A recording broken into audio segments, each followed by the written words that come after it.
On Motor Week tonight, a Peugeot concept which has an identity crisis, a car or a boat. The revolutionary GDI engine from Mitsubishi, just how much of a breakthrough is it? And the Ford Puma looks good, drives great, but what's it like to live with? But first, Mike Rutherford investigates the latest news from the Korean car makers Daewoo. This one is from Daewoo, and it's part of the new family of cars from the Korean company that is really trying to muscle in on the market domination that Hyundai enjoys. This is called the M100, and it's, as you can see, another city car from that stable of new products coming from a top secret design studio in Seoul. But it's based in Seoul, manned of course by several Europeans and Americans. One of the design chiefs in the Seoul studio is a guy called Arthur Ossel, Ginger Ossel as he's better known as, who's a former Mazda man who's running the show out there now. There's also an American involved, and lots of other Europeans and Americans, as I said, recruited from the West, as it were, to help Daewoo on their way to become one of the world's top 10 car manufacturers, which they're surely poised to do. Don't know about you, but I think it looks great. Very cute. And if I was a Fiat or a Seat or a Volkswagen, I'd be very worried about this indeed. I saw this car actually in that top secret design studio in Seoul about a year ago. We haven't been able to talk about it until now. And as soon as I saw it in prototype form, I assumed that it would look good, and I think indeed it will. And the other thing, of course, we mustn't forget with this Daewoo and all Daewoo's when it goes on sale eventually, that it comes with the best aftermarket package available in Britain. There's no better car in terms of warranty, servicing deals, breakdown recovery, etc. than Daewoo's, and I think for that reason alone this car would be worth considering. When you also consider it looks as cute as this, and you've got to say it does look cute, they're onto a winner. Here's the other one from Korea, the other city car. This one's called the Atos, just a confused thing. In its native Korea it's called the Atos with a Z. Looks like it's going to be Atos with an S in the UK, and you can see from the number of people around this car, this is quite a popular car here at the Frankfurt Motor Show, and the reason for that is that it's a real stunner. It looks really good. The rear end I particularly like as well. This is the electric version, but of course there will be a conventional petrol-powered derivative on sale in the UK by next year, probably by the middle of next year. 1 litre engine, semi-automatic clutch, which means that you can actually change gear without actually using a clutch pedal, something that I've experienced on a Renault Twingo and Clio in the past, and that's an interesting one for the future.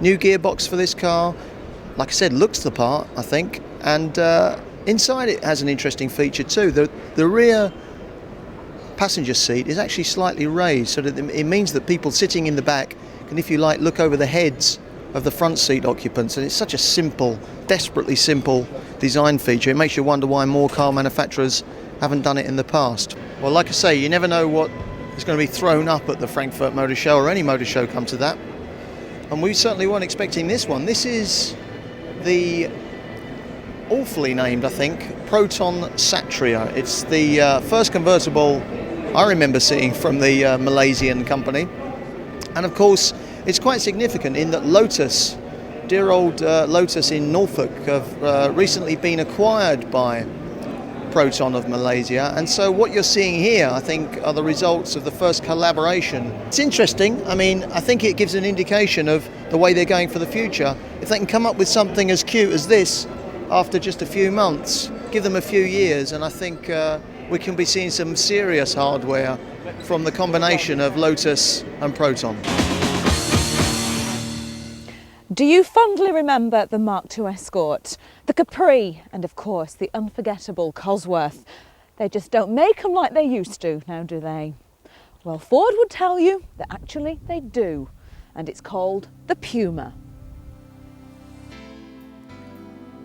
At first glance, the Puma may seem to be far too pretty to be in the same category as those motoring legends.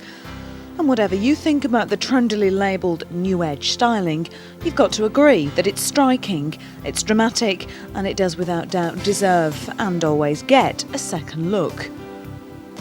But still, it's too pretty to be taken seriously, I hear you sneer. And horror of horrors, it shares its chassis with the Ford Fiesta.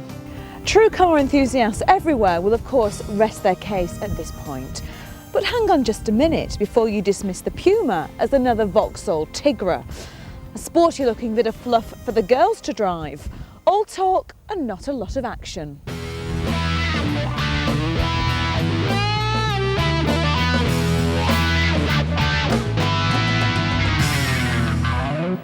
If you're serious at all about your driving, ignore the Puma at your peril, because you'll be missing out on the kind of drive that will send a shiver down your spine and put a smile on your face.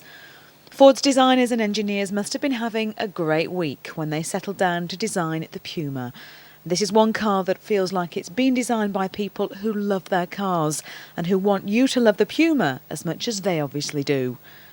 Everything about it has been put together with a lot of thought. The Puma's body may well look like a sculpted work of art, but Ford have actually remembered the interior as well, which is something of a rarity in the car world. OK, so the dashboard is straight out of the Ford Fiesta, but look at the nice little touches they've added to it. All this lovely shiny chrome, dials that glow green in the dark, the beautiful steel gear stick, and of course the cute little Puma badge just to finish it all off. But all of that is simply the icing on the cake. The Puma could be as ugly as the Lada Riva and it really wouldn't matter. Because once you put the key in the ignition and turn it on, that's when you realise that this is no tarted up Fiesta. The Puma is a bit like a selection box. It's packed with more treats than are really good for you. It has an all-new 1.7 litre engine, 16 valves, variable cam timing and class-leading torque. Who cares exactly what it does or how it does it? Just take my word for it, it all works together perfectly.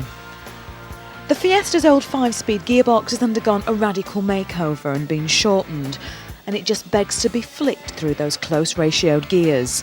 The throttle needs just the lightest of touches to send that rev counter soaring and the Puma accelerating like, well, a bit like a Puma. 0 to 60 in 8 seconds and a top speed of 130 miles per hour. Ford have paid attention to the suspension, making it tougher, not too firm, but just enough. Enough to ensure superb, precise handling and the kind of agility at corners that you'd expect from something with a much higher price tag than its £14,500. Now, if you're not drooling by now, boys, and you still have a few doubts about the Puma's pedigree, then let me tell you this.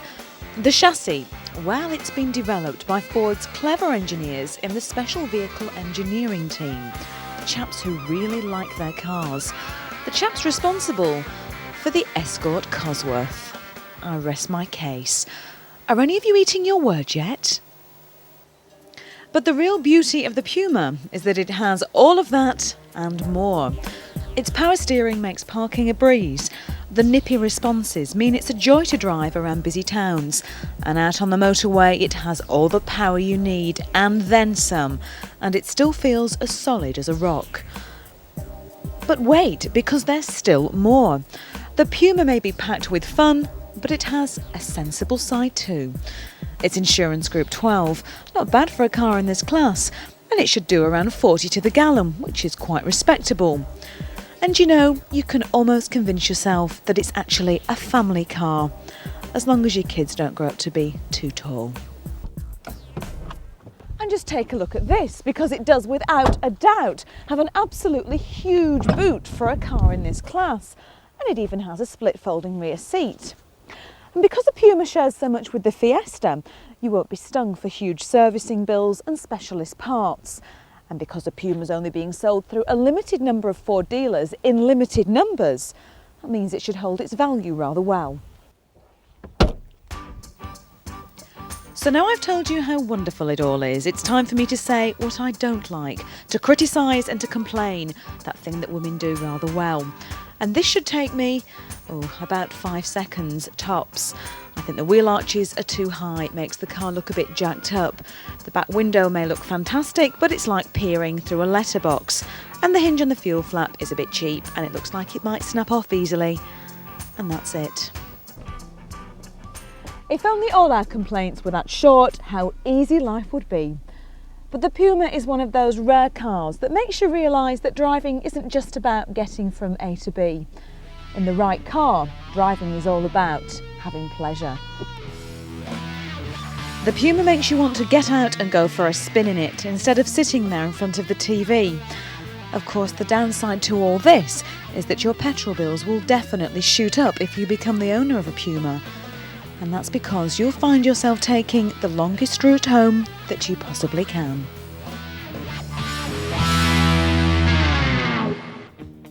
After the break, the all-new Vauxhall Astra, and Mike Rutherford rants about one of the most dangerous parts of a car.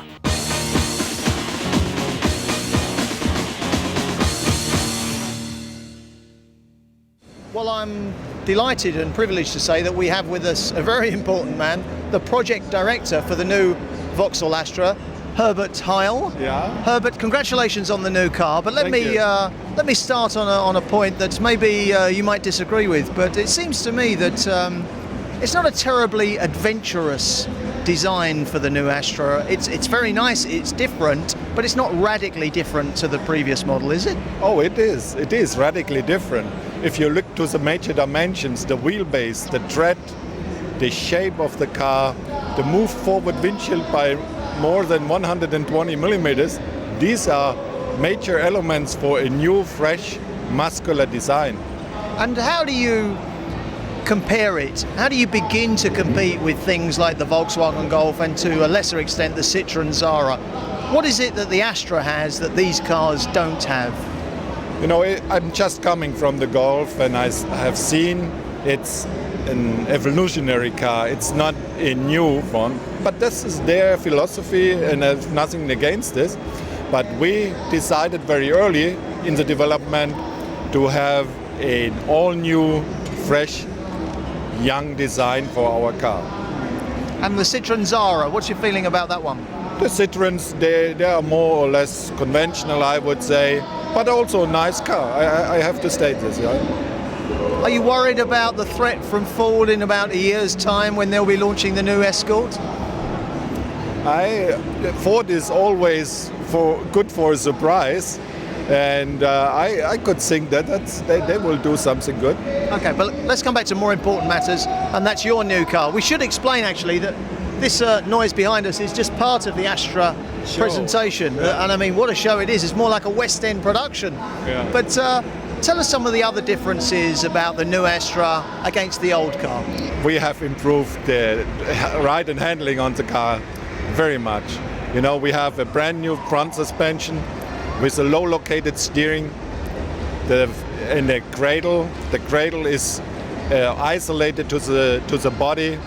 We have the new neutral torque axis engine mounting, and we have a brand new rear suspension as well.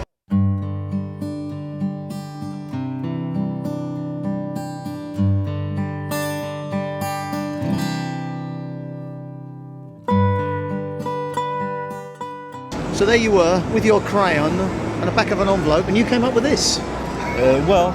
Yes. Yes. The runabout, yeah. And what inspired you? The desire to utilize the 806, to build something from the 806, to create a different type of vehicle.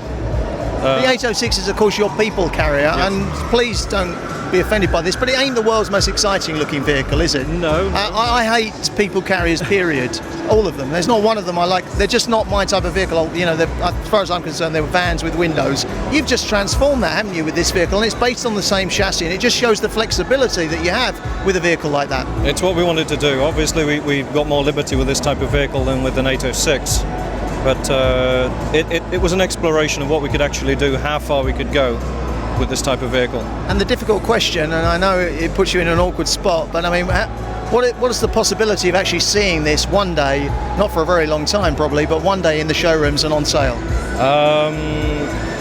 It's a vehicle that can test public reaction. We can see how people react to this type of vehicle, whether it will have exactly this type of form if the car is ever built, whether it'll have exactly the same functionality or finish. That's another question. But it's a unique car for the moment. it's a way of testing the water. So much for the outside. You're the interiors man, and of course that's equally important. You've gone for, I think it's fair to say, a kind of nautical feel. If you climbed on board this thing, you could imagine that you were climbing on board a speedboat in a showroom somewhere. It's only the fact that it's on dry land that it actually gives you the sensation you're in a car rather than a boat. Is that a fair description? Yeah, that's very much the idea behind the whole thing. It amazes me actually that people haven't gone for that nautical theme a little bit more. Yeah, it is surprising, isn't it? I mean, our inspiration generally for the whole vehicle was partially, at least, from the runabout type of speedboat from the 30s through to the 50s.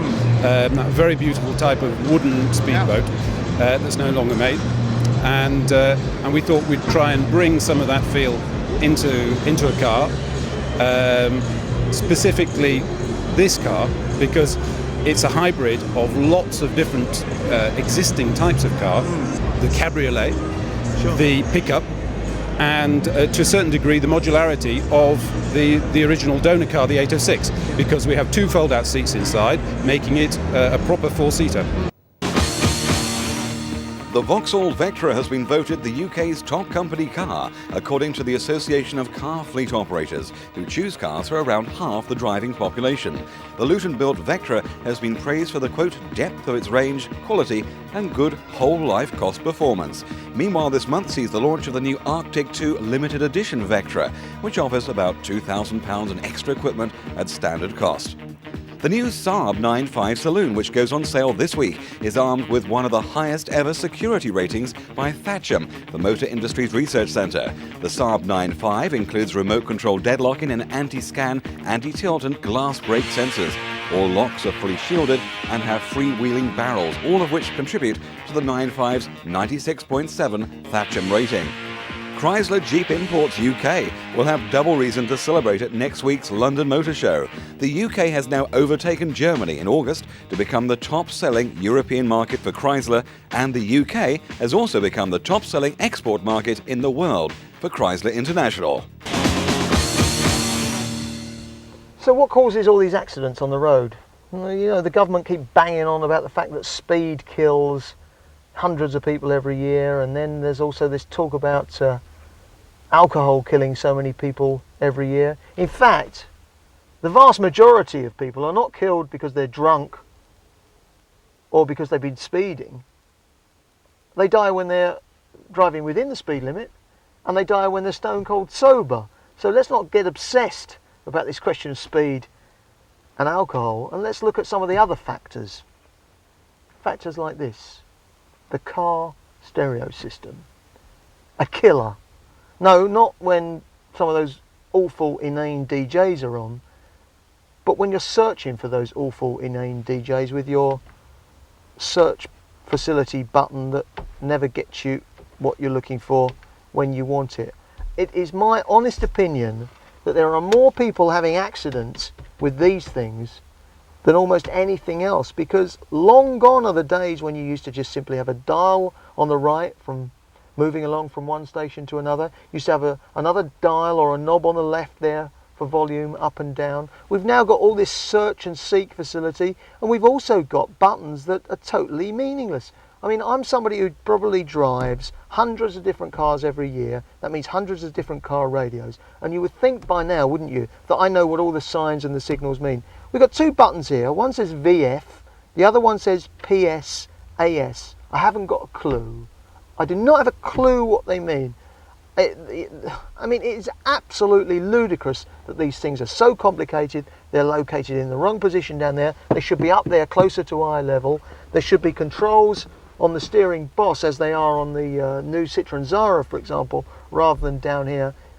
And the motor industry, or should I say the electronics industry, very much the electronics industry, should be simplifying these things so that people don't have to take their hands off the wheel for so long, so that people don't have to press complicated buttons the size of pinheads to flip from one channel to the other. We need to return to on-off buttons, dial on the left for volume, dial on the right for tuning, perhaps a few preset buttons underneath as well, so that you can select your most commonly used channels.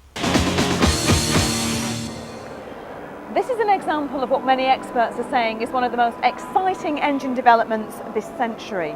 It's Mitsubishi's GDI, gasoline direct injection, and its appeal lies in the fact that it can combine the power and response of a petrol engine with the efficiency and economy of a diesel.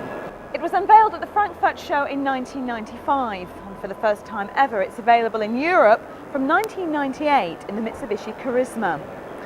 Now the question is, of course, how on earth have Mitsubishi managed to combine economy and performance, which both really require very different things from an engine? It has been a kind of a dream for us engine engineers to achieve the better characteristics for diesel engine and gasoline engine. As you know, diesel engine has a good fuel economy, but the problem is lower performance and smoke and so, and etc. But for gasoline engine, it performs good performance, okay? But the problem is it's rather difficult to have lean combustion by our terminology. In other words, it's better fuel economy is not so good for gasoline engine. So we try to improve the fuel efficiency of gasoline engine up to the level of diesel engine. That has been our dream, and we now achieved it. To test claims of the engine's ability away from the laboratory, Mitsubishi organised an independently supervised drive, the Eco Drive. Teams of journalists drove the Charisma GDI from northernmost Europe right across Europe through to Portugal.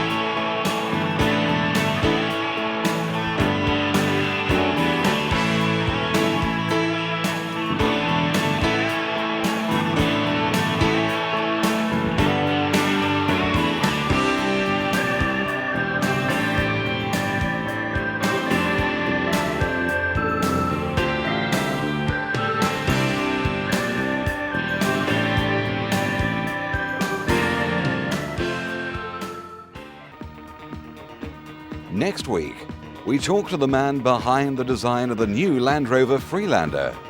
Ginny drives the Porsche Boxster, while Mike Rutherford checks out the ZX successor, the Citroën Zara, only on Motor Week.